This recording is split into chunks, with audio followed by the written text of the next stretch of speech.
Hermanos, buenas tardes. A continuación quiero desarrollar el tema que me tocó, que se llama Riesgos y desafíos de la predicación. Mi nombre es Aurelio González y formo parte del curso de Homilética y Comunicación de la Maestría en Teología Reformada. Como parte introductoria quiero comentarles que la predicación, como la vemos en la actualidad, ¿será acaso todo lo que hay? Y ante el mundo y las tendencias tan cambiantes, ¿cómo se mueve entonces la predicación? ¿El Evangelio contestará acaso todas las preguntas que están surgiendo, que surgieron en el pasado, que han surgido hoy y que surgirán más adelante? Y sobre todo esto, ¿qué paradigmas entonces derribará la predicación? Quiero comentarles sobre el aspecto histórico, y sobre esto el doctor John Stott nos comenta, nos dice, nos platica en su libro La Predicación, que este es un elemento indispensable para el desarrollo del cristianismo, y sin ella el cristianismo pierde totalmente su esencia. Por lo que debemos de considerar que el mensaje esencial de la predicación es que Dios ha tomado la iniciativa de revelarse a sí mismo, con un propósito, y este es el de salvar a la humanidad caída. Este mensaje de autorrevelación ha sido conferido a todos los creyentes para que lo divulguen a otros mismos también, obedeciendo al mandato dado por Jesús, el cual se hace llamar la Gran Comisión. El punto de comienzo fue el mismo Jesús, el fundador del cristianismo y también el primero de los predicadores, al cual posteriormente le siguieron los apóstoles y después le siguieron los padres de la iglesia, y así sucesivamente hasta nuestros días, en el cual usted y yo formamos parte de ese equipo ministerial. ¿Cuáles son los riesgos de la predicación? Pues los riesgos de la predicación bien lo dijo nuestro Señor Jesucristo en Mateo 10, del 16 al 20. Y dice de la siguiente manera, en la revisión Reina Valera: He aquí, yo os envío como a ovejas en medio de lobos.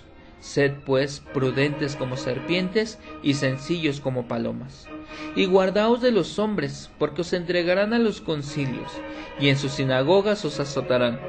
Y aun ante gobernadores y reyes seréis llevados por causa de mí, para testimonio a ellos y a los gentiles. Mas cuando os entreguen, no os preocupéis por cómo o qué hablaréis, porque en aquella hora os será dado lo que habéis de hablar. Porque no sois vosotros los que habláis, sino el Espíritu de vuestro Padre, el que habla a vosotros. Y dice el 21, el hermano entregará la muerte al hermano, y el padre al hijo, y los hijos se levantarán contra los padres, y los harán morir. Y seréis aborrecidos de todos por causa de mi nombre, mas el que persevere hasta el fin, éste será salvo. ¿Cuáles son los riesgos entonces de la predicación? Bueno, durante toda la vida de la iglesia cristiana, la mayoría de los predicadores han puesto sus vidas en peligro de muerte.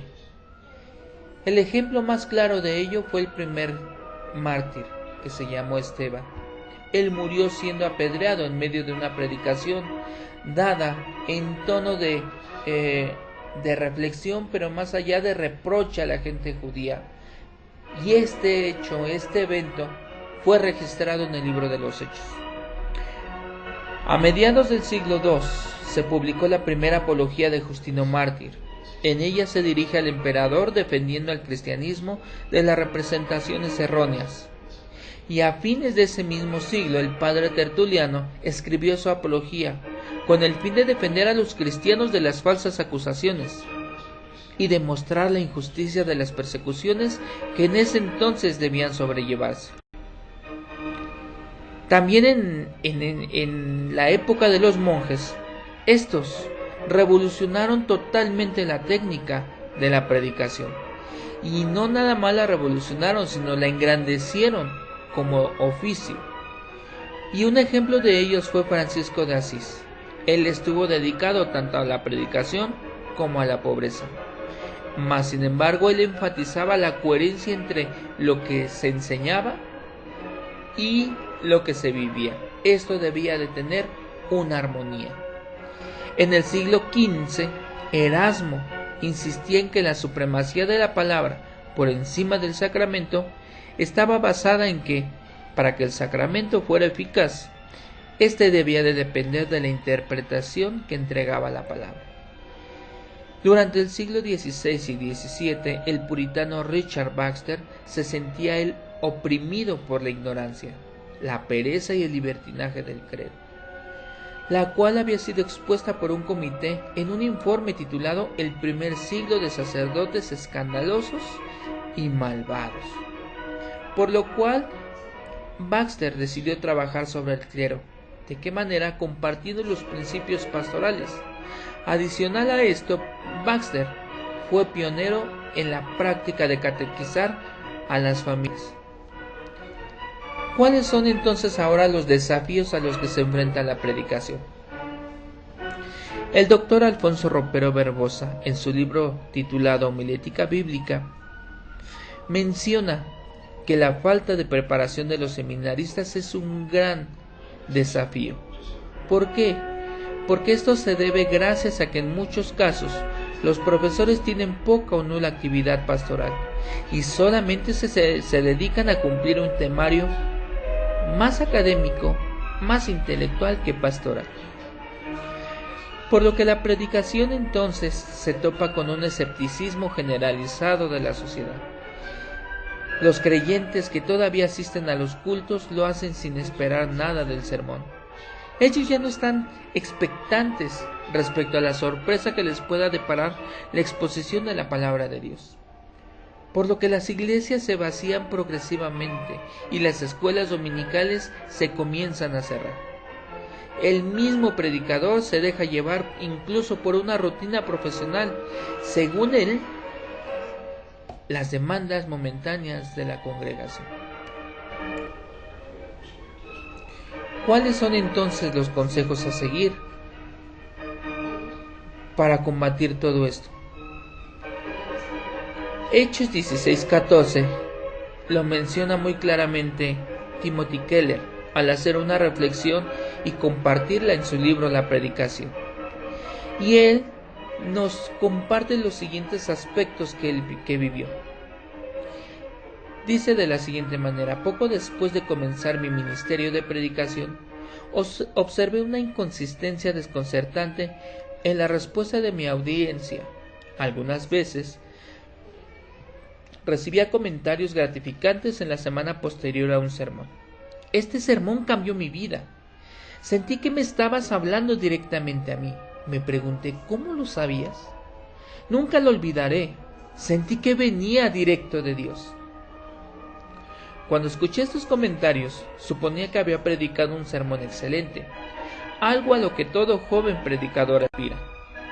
No pasó mucho tiempo antes de que me diera cuenta de que sobre el mismo mensaje otros decían, va. Y mi esposa Katia a menudo decía, estuvo bien, pero no fue uno de los mejores. Con todo eso, ¿qué conclusión podía sacar? Un día leí Hechos 16:14, que relata cómo Pablo plantó la iglesia en Filipos. En esa ocasión, Pablo presentó el evangelio a un grupo de personas y una de ellas, que fue Lidia, puso su fe en Cristo. ¿Por qué? Porque el Señor le abrió el corazón para que respondiera al mensaje de Pablo. Aunque todos los oyentes escucharon el mismo discurso, al parecer este solo transformó de manera permanente a Lidia. Así que el texto me pareció que dejaba en claro que el efecto distintivo del sermón sobre los individuos se debió a la obra del Espíritu de Dios. Por lo que concluí que la diferencia entre un mal sermón y uno bueno se encuentra en gran parte en los predicadores, en sus dones y habilidades y en su preparación para determinado mensaje. Entender el texto bíblico, extraer un tema y un bosquejo claro, desarrollar un argumento persuasivo, enriquecerlo con ilustraciones conmovedoras, metáforas, ejemplos prácticos, analizar de forma incisiva las motivaciones del corazón y las suposiciones culturales, hacer aplicaciones específicas para la vida real. Todo esto requiere un trabajo extenso. Preparar un sermón como este requiere horas de trabajo y lleva además años de práctica. Poder elaborarlo y presentarlo con habilidad. Sin embargo, aunque la diferencia entre un mal sermón y uno bueno es ante todo responsabilidad del predicador, la diferencia entre una predicación buena y una excelente yace ante todo en la obra del Espíritu Santo en el corazón del oyente, pero sobre todo del predicador. Les comparto también la bibliografía en la cual basé esta presentación, y estoy abierto, hermanos, para la retroalimentación que deseen hacerme, con el fin de poder avanzar y poder hacerlo mejor. Que Dios les bendiga.